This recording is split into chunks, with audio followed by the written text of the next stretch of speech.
Fam, welcome back.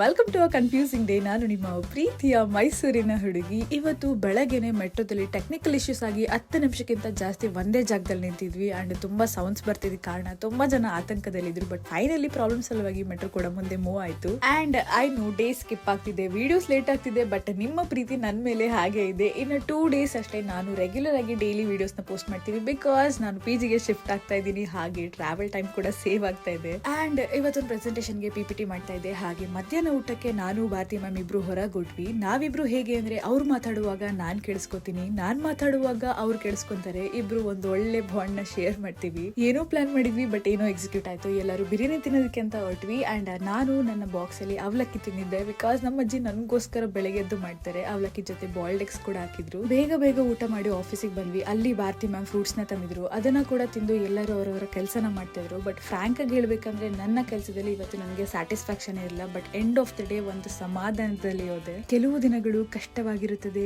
ಕೆಲವು ದಿನಗಳು ಸುಲಭವಾಗಿರುತ್ತದೆ, ಆದರೆ ಕೊನೆಯಲ್ಲಿ ಎಲ್ಲವೂ ಸರಿಯಾಗುತ್ತದೆ.